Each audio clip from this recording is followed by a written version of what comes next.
Assalamualaikum warahmatullahi wabarakatuh. Selamat pagi anak-anak, kita ketemu lagi dalam pelajaran biologi. Hari ini kita akan membahas materi tentang Kingdom Animalia atau dunia hewan. Pernahkah kalian melihat film SpongeBob? Saya kira kalian semua pernah melihatnya. Karakter-karakter dalam film itu menggambarkan film dalam Kingdom Animalia. Kira-kira termasuk dalam film apakah mereka dan bagaimana ciri-cirinya? Untuk mengetahui jawabannya, marilah kita bahas materi tentang Kingdom Animalia. Kingdom Animalia secara umum mempunyai ciri-ciri antara lain: yang pertama, bersifat multiseluler atau terdiri atas banyak sel. Yang kedua, sel hewan merupakan sel eukariotik.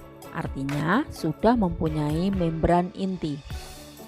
Yang ketiga, bagian luar dari sel hewan dibatasi oleh membran sel karena sel hewan tidak memiliki dinding sel. Yang keempat, berbeda dengan tumbuhan, hewan tidak mempunyai klorofil sehingga hewan bersifat heterotrof atau tidak bisa membuat makanan sendiri. Itulah sebabnya kenapa hewan dilengkapi dengan sistem pencernaan makanan, dari yang sederhana, contohnya pada hewan tingkat rendah, hingga yang kompleks, contohnya pada hewan tingkat tinggi.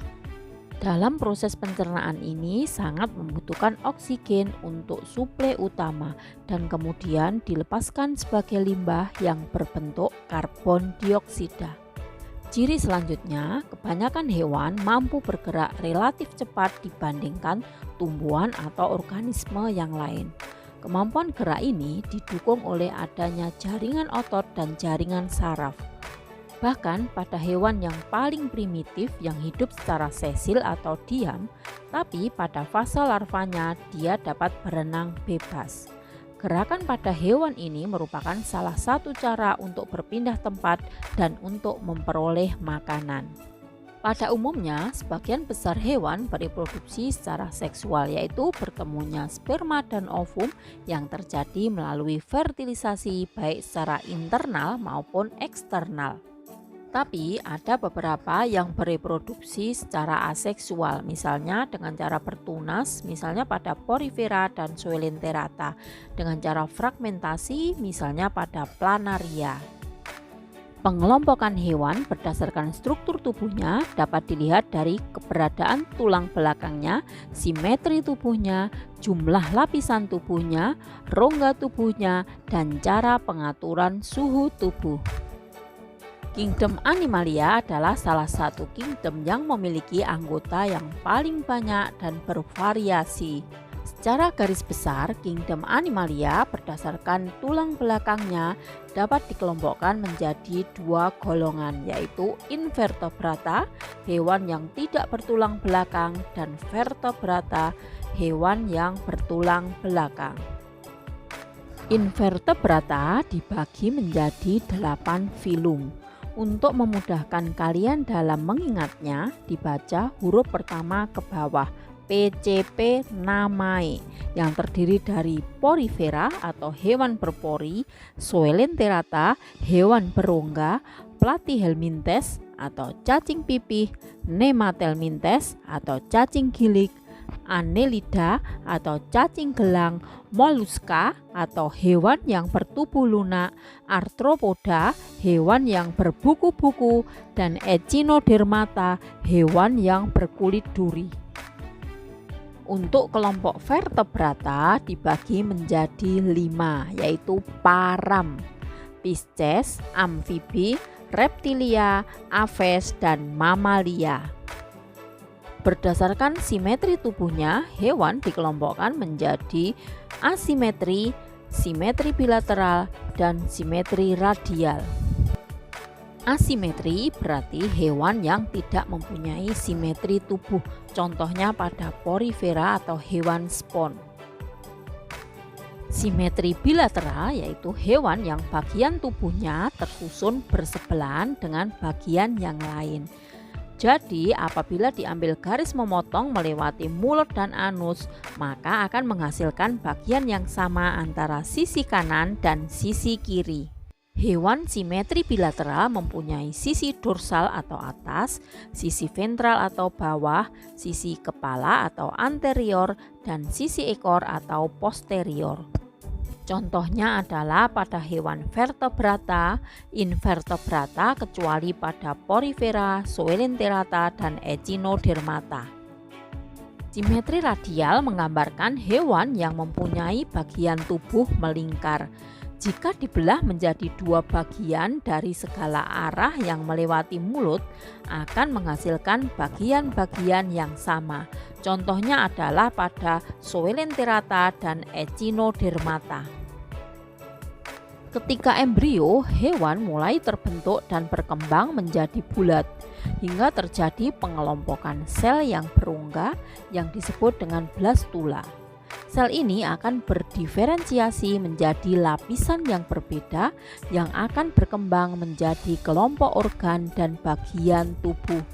Berdasarkan lapisan tubuh yang terbentuk, ada hewan diploblastik dan ada hewan triploblastik. Pada hewan yang masih primitif seperti pada Porifera dan Coelenterata hanya terdiri dari dua lapisan sehingga disebut dengan diploblastik, yaitu terdiri dari lapisan ektoderm dan endoderm.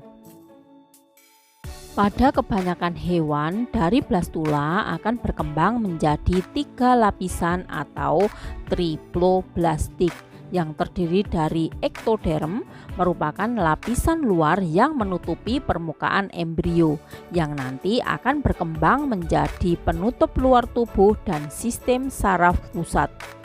Endoderm merupakan lapisan yang terdalam yang nanti akan berkembang menjadi saluran pencernaan, hati, paru-paru pada vertebrata. Mesoderm terletak antara ektoderm dan endoderm, nanti akan berkembang menjadi otot dan organ lain yang terletak di antara saluran pencernaan dan penutup luar tubuh. Contohnya adalah pada vertebrata dan invertebrata kecuali Porifera dan Coelenterata. Hewan triploblastik berdasarkan ada tidaknya rongga tubuh dibagi menjadi acelomata, pseudocelomata, dan celomata. Acelomata adalah hewan yang tidak mempunyai rongga tubuh antara usus dan tubuh terluarnya. Contohnya adalah pada Platyhelminthes atau cacing pipih. Pseudocelomata adalah hewan yang memiliki rongga tubuh semu karena hanya sebagian saja lapisan tubuhnya yang dibatasi oleh lapisan mesoderm. Contohnya pada Nemathelminthes atau cacing gilik. Celomata adalah hewan yang memiliki rongga tubuh sejati karena seluruh ruangan antara ektoderm dan endoderm dibatasi oleh lapisan mesoderm. Contohnya adalah pada vertebrata, invertebrata kecuali cacing pipih dan cacing gilik. Berdasarkan suhu tubuhnya, hewan dikelompokkan menjadi hewan berdarah dingin atau poikiloterm, yaitu hewan yang mengatur suhu tubuhnya secara bervariasi sesuai dengan suhu lingkungannya. Contohnya adalah cacing, serangga, pisces, amfibi, dan reptilia. Yang kedua, hewan berdarah panas atau homoioterm, yaitu hewan yang dapat menjaga suhu tubuhnya agar konstan meskipun suhu lingkungan bervariasi. Contohnya adalah aves dan mamalia. Nah, anak-anak, telah selesai kita bahas materi tentang ciri-ciri dan pengelompokan kingdom Animalia. Semoga kalian sudah paham. Untuk masing-masing filum kita bahas pada pertemuan berikutnya. Terima kasih. Wassalamualaikum warahmatullahi wabarakatuh.